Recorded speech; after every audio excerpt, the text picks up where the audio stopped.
Was this an impossible task? Was it going to be impossible for any show to live up to Daredevil Season 3? Any season of Daredevil, really. I mean, Season 1 of the Marvel Netflix show, obviously great. Season 2, Punisher half good, Elektra half fine, we don't talk about the Defenders, and then Season 3, like borderline perfect. And luckily for fans of Charlie Cox's Daredevil, we have not had none of him. We got a Matt Murdock cameo in Spider-Man No Way Home. Obviously, Daredevil showed up in She-Hulk, and very recently was in Your Friendly Neighborhood Spider-Man. But like, I think this version of this character in this show, bringing this back, was going to be something tricky because of how people felt about it. X-Men 97 was kind of the same thing. But I guess with X-Men 97, part of the deal was so much time has passed that now we're taking another pass at it. The animation's going to look different. But this was supposed to be a full, like, we're just picking right up where we left off from Daredevil Season 3. Now, for the first week, I'm going to do 2 videos. This is episode 1. Next video will be episode 2. Because I want to say, first of all, I think the episodes are very different, and I don't think it's really useful to judge them together, besides saying it was interesting to watch. We're going to start with episode 1 of Season 4. Or really, it's episode 1 of Season 1 of Daredevil Born Again, which Adam Warlock in Marvel Rivals has destroyed the phrase Born Again for me. It's all I can hear. Born Again! And obviously, for people who aren't super familiar, Born Again is a Daredevil comic arc. This does not seem to be taking very much from that arc. It's just a name that kind of makes sense considering the characters being reborn in the Marvel Cinematic Universe. If anything, it seems like this season is going to pull from a lot of the late 2010s Daredevil. So like the run with Charles Soule, the Chip Zdarsky Daredevil, a lot of plot points are going to cross over, obviously, and now spoilers for episode 1 of Daredevil, the idea of Mayor Fisk comes in around that time, Matt giving up the cowl after some sort of traumatic incident, although it's a little bit more complicated than that. But like, it's interesting because if you're a fan of Daredevil from the show, like you started watching the show, you didn't really know too much about Daredevil, then you kept up with the comics, you'll be pretty well prepped for what it seems like we're about to enter into. But the problem with episode 1, and I do think this is a problem, and I don't think this means the show is bad or anything like that, but episode 1 has this awful task of connecting everything from season 3 to everything from Born Again, and like making it all seem like one seamless experience. So like characters and themes that maybe we're probably weren't going to do much with, or like sweeping in some of the information from Echo. No mention of Hawkeye, which I guess is fine. But like, I think there were 2 problems with episode 1. One was pacing. I think it was paced weird. I enjoyed individual scenes. Going back and just watching the scenes like Matt and Fisk talking in the diner, or obviously that cold open, those are very entertaining, but it didn't feel like this was going anywhere except for to set up what was going to happen in the actual season. And I do feel like I know that because having seen episode 2, I'm like, oh, this is the show.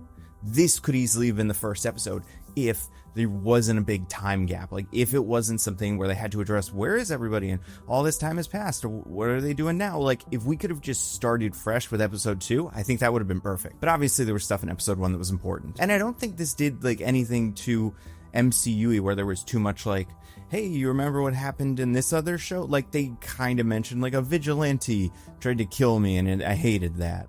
But you know, that's pretty much it. Again, no mention of Hawkeye. When Wilson Fisk is thumbing through his suits to decide what to wear, I'm like, oh, where's that jaunty red and white number with the hat? That would be fun for you today. So first issue, pacing.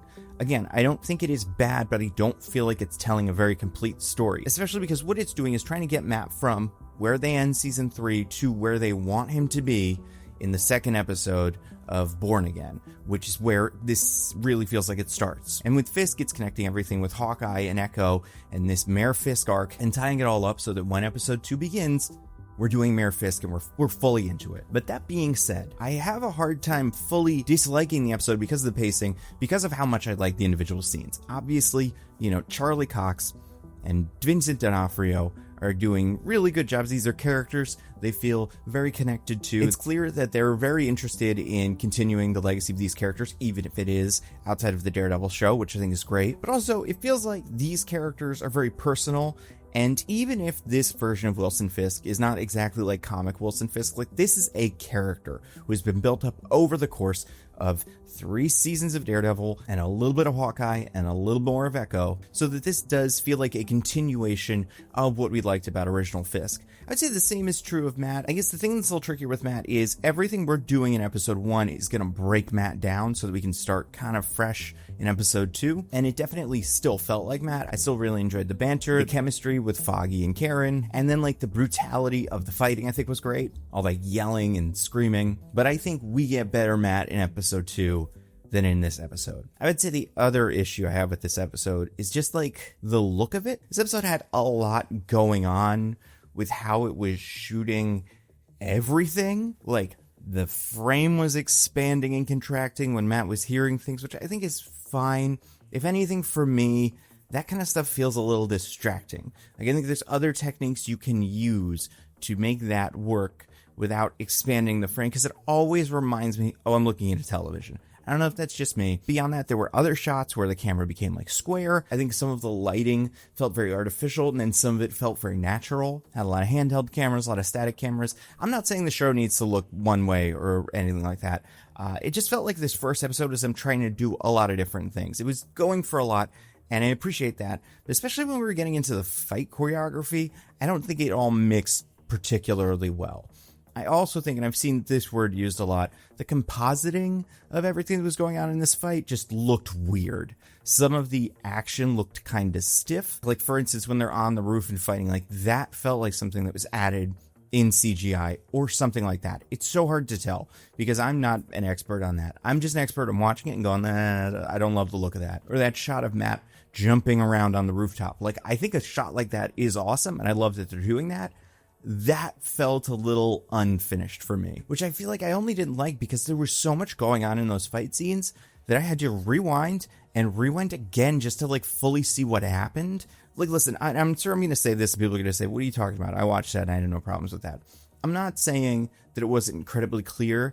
I guess we've seen Matt fight Bullseye before. Obviously, there were a couple of examples of this, but the best one is the fight in the bullpen where Daredevil is trying to close the distance with Bullseye because Bullseye is really good from a distance, but Daredevil's really good up close. Like, the objectives of that fight were great. The tension was great. It was very slow, but also like it was very focused. You knew what Daredevil and Bullseye were both trying to do in any given moment. There were a lot of bits here where like Daredevil would go throw Bullseye through a thing, and I couldn't fully see what was going on, but I could tell Bullseye was throwing something and hitting some guy over there, and it just felt like such a cool moment, but I don't feel like I got a great look at it. I like how angry and dirty the fighting was. I like the idea of Bullseye just pulling out knives and flicking them at Daredevil very casually. And I think it's very interesting for the character of Daredevil that Matt decided to throw Bullseye off that building, and I'm so happy that he survived, and I am so happy that Foggy is dead. I had nothing against Foggy, but like, I feel like we were good with that character. I did want to give this show some space to move on. I wish the character could have just retired, but that's not how characters in these shows work. But I like opening up Matt's world a little bit. The Bullseye costume also, like, it's not a classic Bullseye costume. Bullseye is a pretty iconic costume. I'm sure it's changed, somewhat since its original, outing, but like, for the most part, it's been pretty consistent. During the Zdarsky Chichetto run, I believe it's issue 19, we see this look on Bullseye for the first time. I think it's cool. I think it's a good like proto costume, the same way Matt had the proto Daredevil outfit in the beginning of season 1. I hope, since Bullseye survived, that he will get a full Bullseye costume. I really like Wilson Bethel's performance because at the end of the day, like, once we've gotten over the introduction to Bullseye and making him feel, like a little sympathetic, but mostly like this guy's a weirdo. He's unhinged. Kingpin is able to take advantage of him. This all stuff you get in season 3. Now we have pure psychotic Bullseye. And that's what's so fun about Bullseye a lot of the time in the comics, is this guy just loves to kill. He wants to do it. It can be like challenging for him. If he has to kill someone that's hard to kill, that can be fun. But he's more just in it for the love of the game. Like killing people. He's Crombopulous Michael, and it's fun. Like, it's good to have a villain like that, especially when Daredevil has this very rigid moral code, or at least he tries to have a very rigid moral code. But Bullseye's just like, yeah, I don't know, I just like killing. You can't convince me not to kill because it's very fun for me to kill. And I will say, I do like what they do with this show about the audio design. I think they always have done cool stuff there. But like, I like how during that fight, you take a break and you can hear Karen talking to Foggy, trying to talk him through being shot and dying. here. They're gonna be here any minute, okay? And that motivates Matt to fight harder. I did think there were some really excellent shots here. Love the shot of Matt jumping onto the roof from inside the hallway, I guess, and Bullseye thinks he's fine, and then boom, right on top of the thing. Really cool. And I think all of the acting in the first episode between Deborah and Wool, Eldon Henson, solid. Karen specifically, very, very good. A lot of moments that could have felt very cliched, but felt very genuine. And that, I think, is always what has worked about this show. I also think the new Daredevil costume is good. I think it's a little plain, but I'm fine with that. I do think still, and it's crazy that we're looking back on this, that the She-Hulk costume is my favorite one. I kind of wish he was wearing that for this, but whatever. But then we really got two developments in this first episode that I thought were interesting. One, I was not expecting this dynamic between Wilson and Vanessa. The Fisk crime family meeting Fisk political ambitions and this idea that she had to survive while he was in jail. I think that's kind of cool. I don't know where that is going, but I think setting that up as an arc for them is interesting, especially because of how much the first 3 seasons are defined by their relationship, him doing things to protect her or then eventually, bring her into the crime that he's doing. And then we got Matt dating. Now, I love the idea that Matt is always, fool around with different women from comics like Elektra and Black Widow, like superheroes, but also just regular people. And we have so many of these shows where you have a character as a one true pairing, right? It seems like in superhero media, it's either Mary Jane, right? One true pairing. This is the characters this character has to be with, or characters with no romantic interest, like your Falcon. But I like a character like this who does just date around, because you get this interesting relationship where he's dating a psychiatrist. The psychiatrist doing episode 2, we'll find out is doing something interesting. A psychiatrist that I wished, when I heard we were doing psychiatrists, I was like, oh, did I miss that this is Carla Sofin, aka Moonstone, and she was going to be a bad guy in this, or just set up as a kind of mean or, manipulative psychiatrist. I'm fine with that not being it, but I just want to see that character in the MCU at some point, and this seems like maybe it could be the avenue. I think Matt's chemistry with Heather is good. Curious to see how that develops. I'm very interested in the parallels between Fisk for mayor and Trump for president. Not because I think it needs to be that. I mean, it's impossible for these two things not to be linked, right? The rich crime guy runs for office and wins, and the heroes are like, oh my God, what's going on here? It's easy to see why they decided to have Wilson Fisk do that right now. What I think is interesting, though, is what we get from the character played by Michael Gandolfini, who is kind of the youth outreach figure. It's unclear if this guy is around for some reason besides just he is there, he's very eager and stuff, but he seems like the kind of person that would exist in the Trump campaign, right? Not necessarily high-level staff or anything, but some sort of kid who is able to break through and has a message that's I like him because he messes with people, he trolls people, he talks like a regular guy, gets stuff done, that kind of energy. I feel like it's very interesting, and it's very specific to the young male Trump supporter. I don't know what to do with that. I also think this kid is basically Penguin. We're getting young Penguin again, and not just because, he's an Italian-American character in a city that might as well be Gotham, but he's a hustler in the same way the Penguin was. I also think he's kind of the driver or something. I don't know what his job is, really. But yeah, I think that's interesting. I wasn't expecting that. The only other character that was introduced here is Kristen McDuffie, which I like this character. Another lawyer, someone who skews closer to your, corporate law or your high profile law, as we saw in that conversation between her and Foggy at the bar, but isn't a bad guy and, sets Matt up on dates and stuff like that. I don't know. It's good to have characters like that around, and I'm fine with this being not Karen and not Foggy. And I do feel like looking at Mayor Fisk's victory, the close of the episode felt very reminiscent of being around a Trump victory. And if anybody, I say this in all the videos now, but if you complain about being political, I don't know what to tell you. One of the guys in the show is a public figure, and this character is clearly informed by Trump. But I don't know, there was something interesting there, something I wasn't expecting, where it comes as a surprise to Matt, as opposed to something that is kind of expected. Because I think you could do that if you had a couple of episodes of him running for mayor. I'd say, you would have him steamrolling through different opponents episode through episode, but instead we're starting here where he is the mayor. He got a, surprising amount of support from certain people. We don't know who it was yet, but it was probably kids because of Michael Gandolfini. And we did see all of those little interviews with different people on the street. I'm 50-50 on those. I think they're kind of cool, but I also think, again, because how much they shift like the frame of what we're watching, I can't help but be a little taken out of it. It's very similar to that bit in this first Spider-Man movie where the New Yorkers are like, he stinks and I hate him. And that never felt like that to me. It always felt natural, even though it was much sillier and faker, whereas this is a much more real, grounded version of that. And the editing and stuff I think is great, but I just don't love the way it's presented. So overall, I think episode 1 of Daredevil Born Again might as well be like episode 0.5. It does not feel like episode 1. And I'm only saying that because I've seen episode 2 and that feels like episode 1. But this feels like getting everybody to the places you wanted them to have been. You know, resetting Matt, resetting Fisk.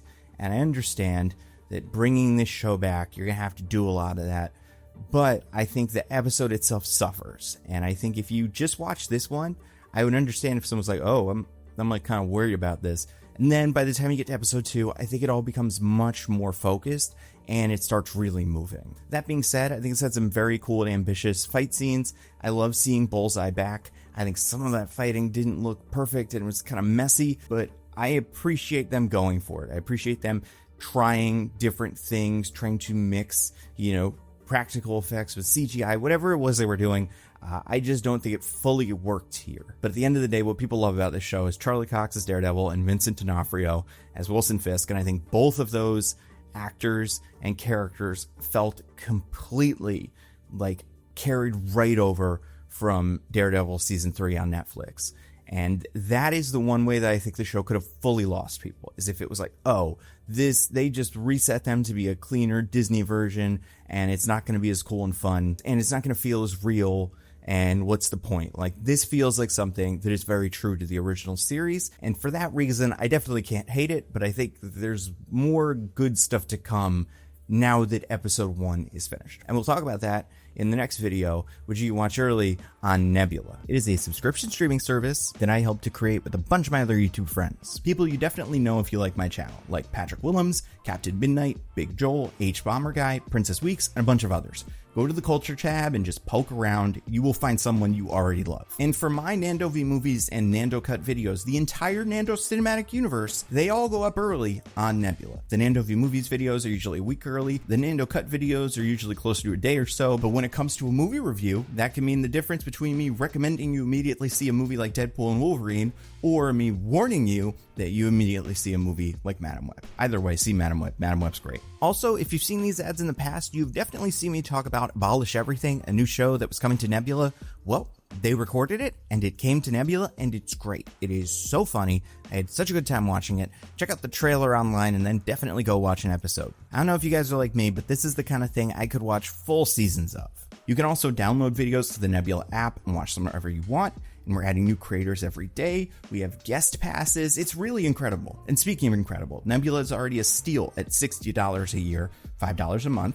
But if you go to go.nebula.tv/thenandocut, you can get a year of Nebula for $36. That is $3 a month. It's an incredible deal. Again, go to go.nebula.tv/thenandocut. You're going to love it. So I hope you enjoyed this video. Look out for the review of episode 2. It'll be out soon. Until then, that's all I got. Stay safe and I'll see you around.